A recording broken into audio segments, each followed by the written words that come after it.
Welcome back to my channel. तर मी Anupriya, homemaker Anupriya चॅनलवरती तुमचं खूप खूप स्वागत।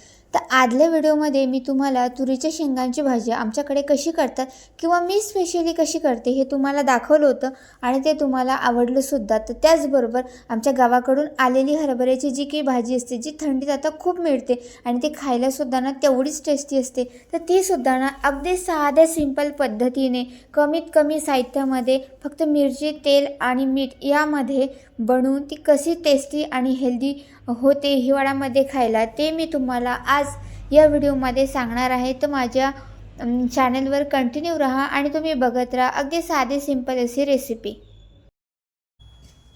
आता बनवू आपण या हरभऱ्याची। त्याच्यात एवढी भाजी तर मी काही बनवणार नाही, इथली थोडीच बनवते, माझी पुरती लागेल तेवढीच, कारण की आता घरी कोणी नाही खायला, मीच आहे।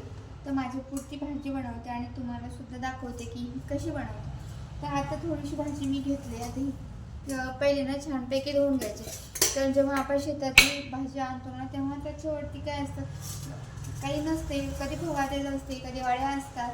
तर धुवून घेतलं ना तर छान असतं, कारण शेतातलं तसं तर चांगलंच असतं, त्याला काही हे नाही आहे, परंतु कधी कधी त्यामध्ये अळ्या असतात किंवा ती भाजी फवारलेली असते, जसं की कीटकनाशक, तणनाशक याने। तर ती आधी स्वच्छ धुवून घ्यायची।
आता ही जी हरभऱ्याची भाजी असते ना, यामध्ये काहीही म्हणजे कोणतेही इन्ग्रेडियंट टाकायची ना काहीही गरजच नसते, कारण की ना ही फक्त अशी साधी सिंपल जरी बनवली ना तरीसुद्धा खूप खायला अप्रतिम लागते।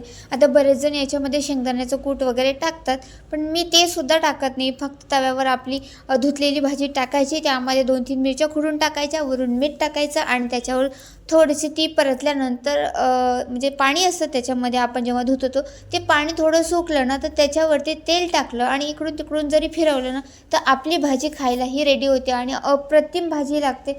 जेव्हा जेव्हा जेव्हा आमच्याकडे ना हरभरा पेरतात तेव्हा जेव्हा ही भाजी येते ना, जेव्हा कोवडी असते तेव्हा खायला ना खूप छान लागते। आणि आम्ही जेव्हाही शेतात जायचो ना तेव्हा आम्ही ही भाजी घेऊन यायचो, बोरं घेऊन यायचो, शेंगा घेऊन यायचो आणि जोपर्यंत याचं सीझन चालते ना तोपर्यंत आमच्याकडे रोज नेहमी ही भाजी असायची। आणि त्यामुळे ना ही अशी एक आवडती भाजी म्हणून, जसं म्हणून आपण सीझनल वाईज, तर ती ही माझे सीझनल एक भाजी आहे की जी मला खूप आवडते। आणि मी सांगितल्याप्रमाणे मी याच्यामध्ये कुठलंही इन्ग्रेडियंट टाकत नाही, शेंगदाणा कूट, लसूण वगैरे। तुम्ही अशी साधी सिंपल जरी बनवून खाल्ली ना तरीसुद्धा ना खूप भारी लागते। तुम्ही जर दुसऱ्या प्रकारे ट्राय करत असाल ना तर माझ्या या पद्धतीने सुद्धा कधीतरी ट्राय करून बघा, खूप अप्रतिम लागते, कारण याची जी काही मुळात टेस्ट असते ना ती भयंकर चांगली असते। आणि मग संध्याकाळी ना आम्हाला जायचं होतं बाहेर। आता बाहेर म्हटलं ना तर आम्ही कुठेही असा फेरफटका मारायला उगाच आमच्या जवळपासच्या एरियामध्ये जातो, जिथं आम्हालाही चांगलं वाटतं आणि मुलांना घेऊन गेलं ना तर मुलांनाही चांगलं वाटतं। पण यावेळी ना मिस्टरांनी एक वेगळाच प्लॅन केला होता, त्यांनी आम्हाला नेलं होतं स्ट्रीट ऑफ युरोप म्हणजे एक हा मॉल आहे इथंच आमच्या जवळपास. तर तिथं गेलो आम्ही. मुलांना खेळायला छान आहे आणि माझ्या मुलीची जी फ्रेंड आहे ती इथं येऊन गेली होती. तर स्कूलमध्ये त्यांचं असंच बोलणं झालं की आम्ही इथं गेले होते, तिथं गेले होते. तर तेव्हापासून ती मला म्हणते की तिथं जायचं आहे मम्मी. म्हटलं ठीक आहे बाई, जाऊ आपण. मुलांचं हे असंच असतं, कुणी काही कुणाकडे काही बघितलं किंवा त्यांनी काही सांगितलं तर तेच करायचं असते. आम्ही इथं गेल्याबरोबर आमचं कुठेही गेल्यानंतर आधी असते पोटोबा.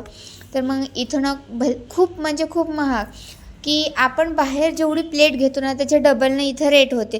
खायचं म्हणणं होतं, पण काहीतरी खायचं म्हणून आम्ही छोले भटुरे ऑर्डर केले आणि मग तिथं आम्ही थोडंसं जेवण केलं. थोडं म्हणजे आम्ही संध्याकाळचं डिनर तिथंच करून टाकलं. छोले भटुरेवरच आमचं डिनर झालं. बघायला ना हा मॉल खूप सुंदर आणि अप्रतिम आहे आणि इथं ना सगळं काही मिळतं. खायचं म्हणा किंवा काही आपल्याला घ्यायचं असेल तर सगळे काही स्टोअर इथं अवेलेबल आहे. सगळी दुकानं आहेत, खाण्यापासून लेण्यापासून सगळे आहेत. तर मग पण आपलं बजेटसुद्धा तेवढं त्यासाठी लागतं. आता प्रश्न जेव्हा बजेटचा येतो ना तेव्हा आपण काहीही घेऊन चालत नाही, असं माझं स्वतःचं स्पेशली मत आहे. की आपण गेलो आहे, आपल्याला ती गोष्ट चांगली दिसते म्हणजे मग ती आपण घेतलीच पाहिजे. आणि मग ते सांगायला पण की मी इथून घेतली आणि तीही एवढ्या महागाची. तर हे स्पेशली मला सांगायला आवडत नाही. जे मला परवडतं किंवा मला असं वाटतं की माझ्या मनचा बजेट जो आहे तो इकडे तिकडे इनबॅलेन्स होत नाही, तर तेव्हाच मी त्या गोष्टी घेते. म्हणजे मिस्टर म्हणतात किंवा मुलंसुद्धा म्हणतात. आता मुलांचं काय की त्यांना काही दिसलं की त्यांना हवं असतं आणि मग आपले हसबंड काही नाही म्हणत नाहीत. पण मी कुठेतरी त्यांना थांबवते आणि मग त्यांचं ते चालू असतं की तू काय एवढं पैशांकडे बघते. पण पैशांकडे तर बघावंच लागतं. आम्ही ना इथं छोले भटुरे छानपैकी एन्जॉय केले. या पायांवर चढायची ना मला अजूनही भीती वाटते. मी चढलेच नाही, मी दुसऱ्या साईडनं गेले आणि इथं माझ्या दक्षला गाडी दिसली आणि गाडी दिसली तर मग काय दोघांनाही राईड करून आणलंच, कारण एकाला करून जमत नाही, दोघांचे लाड पुरवावे लागतात नाही का. तर मग आम्ही मुलांनी इथं छानपैकी एन्जॉय केलं. वातावरण छान होतं, म्हणजे आपल्याला आवडण्यासारखंच आहे असं ठिकाण आहे हे.